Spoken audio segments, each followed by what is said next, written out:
Hello, I'm Pearl, 29 years old, and I've recently welcomed a new addition to the family. However, the birthing process was anything but smooth, thanks to my mother-in-law nearly causing me harm. I may sound a bit crazy, but allow me to share the tale. Let me start by giving you some background on my husband, Adrian. We met in college and instantly clicked, falling in love almost immediately. Our connection was extraordinary, and I knew he was the one. After graduation, we moved in together, and while I had no complaints about Adrian, his mother Becky was a different story. Adrian and his family, originally from Missouri, moved to my state when he was 12. With their charming southern accents and unique customs, I attributed Becky's mistreatment of me to cultural differences. She disapproved of me taking her son away and resented the fact that the rest of Adrian's family adored me. Without any specific reason, I became the target of her disdain. Despite her constant snide remarks and belittling of my achievements, Adrienne stood by my side, putting a stop to her behavior. After 7 years of dating, we decided to tie the knot in a small, intimate ceremony. Although Becky tried to cause trouble, we quickly quashed it by making it clear that she needed to behave or face consequences.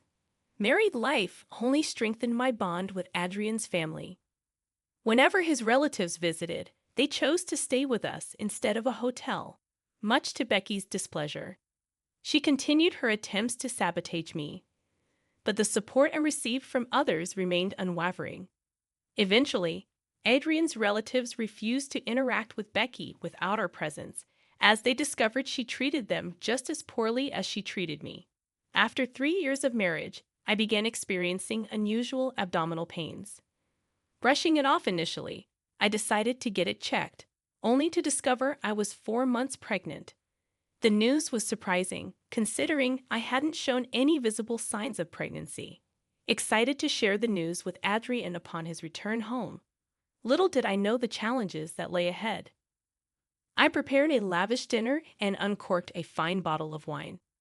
"Welcome home, sweetie," I exclaimed, catching my partner off guard. Curious, they questioned the extravagant setup. "What's with the fancy dinner? Why don't you sit down first?" I gestured for them to take a seat. "I have some news to share with you." "Okay, should I be worried?" I reassured them. "Absolutely not. In fact, I think you're going to be really happy." "All right, I'm excited." Spill. "So, you know how I've been experiencing those weird stomach pains?" I began. "Well, I went to the doctor today, and she ran some tests. Turns out my stomach is perfectly normal." Their curiosity piqued, they asked, "What was it then?" "Turns out I'm pregnant," I revealed. "Oh my gosh, are you serious?" they exclaimed, surprised. "The best part is that I'm 4 months along." They were incredulous, asking, "How is that even possible?" "It's a hidden pregnancy. I haven't had any other symptoms, and those pains were actually kicks," I explained. Overwhelmed, they responded, "Oh my God, this is big news. I'm so happy." "I am too. And this couldn't be happening at a better time. We're finally doing well financially, and I was going to ask you if we could start trying anyway," I shared. Concerned about announcing the news, they expressed, "Oh, we're going to have to tell everyone about that. I'm worried about the way your mother is going to react." Acknowledging the tension with my mother-in-law, I replied, "You know how much she hates me. She hates that everyone loves me. I'm worried that with the pregnancy announcement, I'm going to get more attention, and she'll hate me even more." Determined to address the issue, my partner reassured me, "If you're okay with it, I'll have a strong word with her about her behavior. You don't have to worry about a thing. The only thing you have to do is enjoy being treated like a princess." Heartened by their support, I agreed. I would like that talk and the princess treatment. I say we wait until we find out the gender of the baby before we have a celebration, though. They embraced the idea, saying, "I love that idea. Now, let's have a little celebration of our own." Eugene and I were elated with the pregnancy news, and though we hadn't made concrete plans, we had set aside some savings for the eventual arrival of kids. A month later, we shared the joyous news with our families. While my family was overjoyed, Adrian's family, except for Becky, reacted positively. Surprisingly, she barely reacted, scowling at us. Deciding to have a gender reveal party, we organized a backyard barbecue and invited both our families. Using the traditional cake cutting method, we discovered we were expecting a boy. I was elated and eager to start decorating our nursery after the gender reveal party. Throughout the entire celebration, I felt like a queen, receiving abundant attention and numerous questions. However, my joy took a turn when I noticed Becky's absence. After some inquiry, I discovered she was in the house, prompting me to seek her out. Inside our home, I found her at the top of the stairs. Puzzled, I asked, "Becky, what are you doing here?" "The party's downstairs." Her response shocked me. "Oh, I'm just trying to find proof." "Proof of what?" "Of your lies." Surprised, I retorted, "Excuse me, what lies?" "Come on now, ain't nobody believing that you got a baby in there. Are you trying to tell me that you think my pregnancy is fake?" "Of course. You're too tiny to be 7 months pregnant. There ain't no child in there," she declared dismissively. Defending myself, I explained, "Every woman experiences pregnancy differently. Just because I'm not as big as I'm supposed to be doesn't mean I'm not pregnant. Don't you dare lie. You just want everyone's attention." Why would I fake a whole pregnancy just to get attention? And why would I want attention in the first place? I know your kind. You're jealous that my son pays me all the attention when I come over, and you want to take that away. Feeling unfairly accused, I responded, "Becky, I think you're projecting some of your feelings onto me, and I really don't appreciate that. I have no need for attention because I naturally get it. You're trying to steal from me, and I do not appreciate that."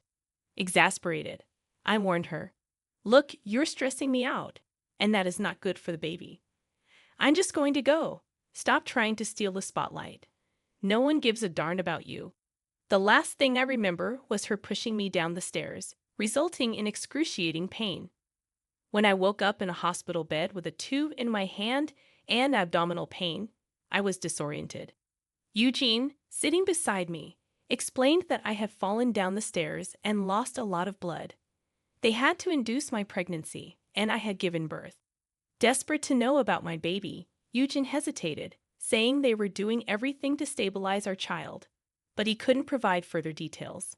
"Where is he? I need to see him." "He's in the ICU, and I assure you he's in good hands. You have nothing to worry about. There's nothing more you can do. Don't blame yourself for anything. Once we get a donor for you, we can focus on our child, okay?" "Yeah, but I'm not blaming myself." "Good. I have someone else to blame." "What do you mean?" "I'll let you know, but could you please bring your mother down here?" "Why?" "Just please don't ask questions. I'm going through enough. Bring her here and tell her everything that happened in front of me. I'll explain everything else after."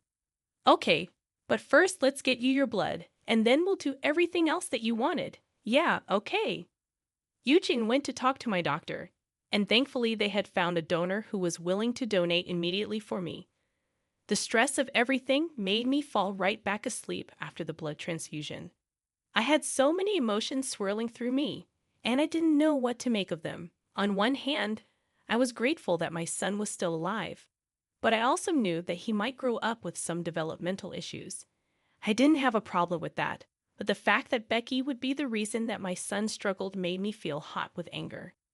I was asleep for a good 3 hours, and when I woke up, I felt much better.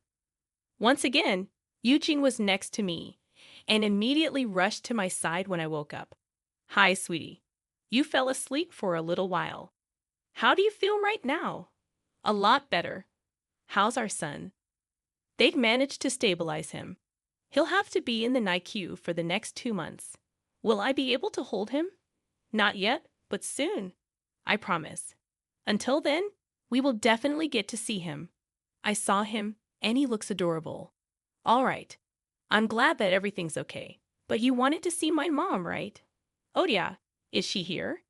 "She's waiting outside. Shall I bring her in?" "Yeah. Hi, Pearl. How are you?" "Not doing so good, Mom. Eugene, did you update her on what happened?" "No, he didn't tell me anything. He just asked me to rush here. Eugene, could you tell her what happened since I got here?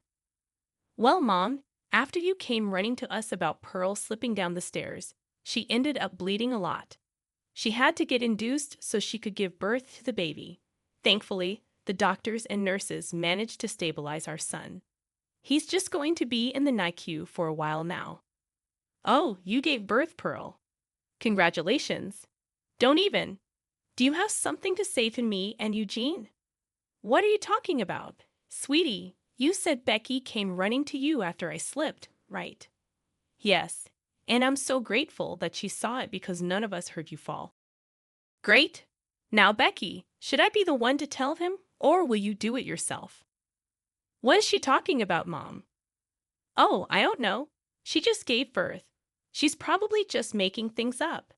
She's probably suffering from mommy brain. Lord knows I had a bad case of it after I gave birth to you.